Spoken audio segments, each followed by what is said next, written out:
Liberales. Sus principales autores fueron José María Luis Mora, Valentín Gómez Farías, Benito Juárez e Ignacio Comonfort.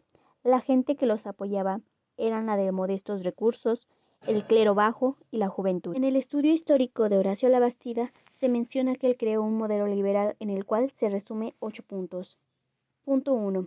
Libertad de las opiniones. 2. Abolición en privilegios de la milicia y el clero. 3. Supresión de instituciones monásticas. 4. Reconocimiento, clasificación y consolidación de la deuda política. 5. Medidas para cesar y reparar la bancarrota territorial.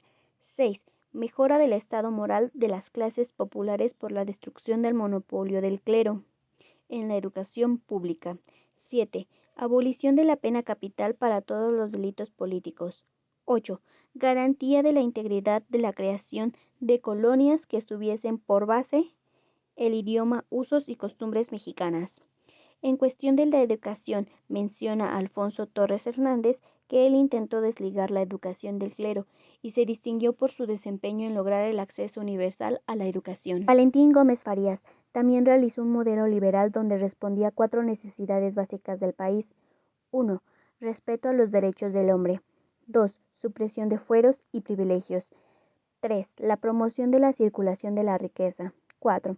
Estímulo de la unidad nacional por medio de la colonización de las vastas extensiones del territorio marginadas por la distancia y la ausencia de una población fuertemente enraizada en las costumbres y sentimientos mexicanos. Él suprime a los colegios religiosos y los destina para la educación pública. También suprime la Universidad Pontífica. Establece la creación de 6 instituciones de estudios superiores. Declara la libertad de enseñanza y crea la Escuela Normal de Profesores. Benito Juárez estudió la carrera de abogado para poder defender los derechos de los pueblos indígenas y campesinos. Él fue ministro de Justicia en el gobierno de Juan Álvarez e ideó una ley que suprimía los privilegios de los militares y eclesiásticos. Esta ley fue conocida como Ley Juárez o Ley de Administración de Justicia Orgánica de los Tribunales de la Nación del Distrito y Territorios. Exactamente fue promulgada el 23 de noviembre de 1855. También fue catedrático en el Instituto de Ciencias y Artes en Oaxaca.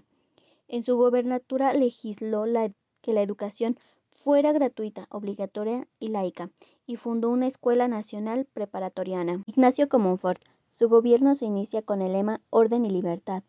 Él estabiliza la situación política, organiza al ejército y pacifica las rebeliones de indios en el norte del país.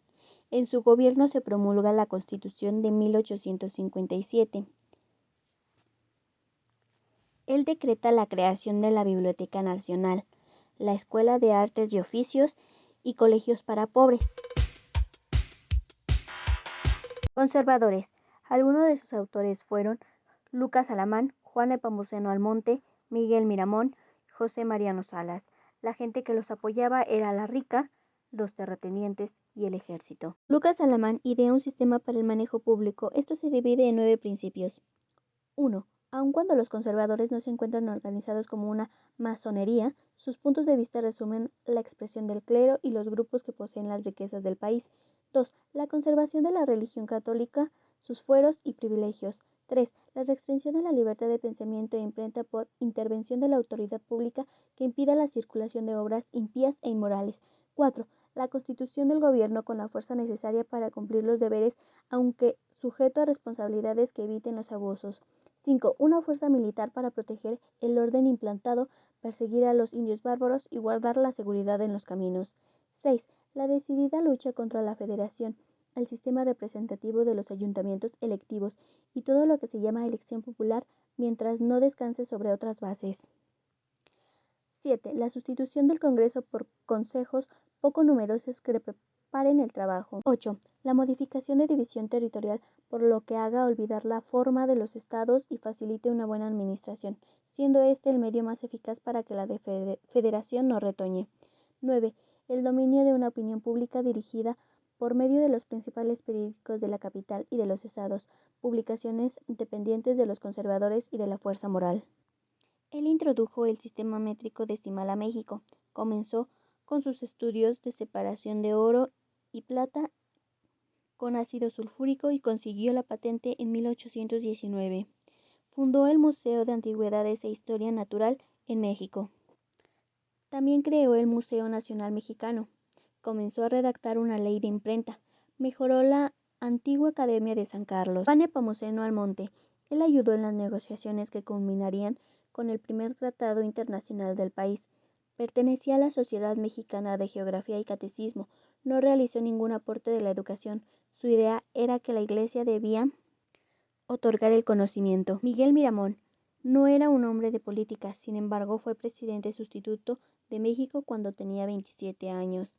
Hacía grandes acciones militares para el Partido Conservador y tampoco hizo ningún aporte en la educación. José Mariano Salas luchaba por el desarrollo de la nación. Para él, la propiedad privada era un beneficio personal y no estatal. Él también pensaba, al igual que Juan Nepomuceno Almonte, que el clero debía otorgar la educación. El tipo de ideología que considero más viable para el país en la actualidad es la liberal, ya que tenía muchos pensamientos hacia la educación y no solamente se lo dejaba al clero. También creo que en esta tenía una mejor sensación de pertenencia a lo que es México.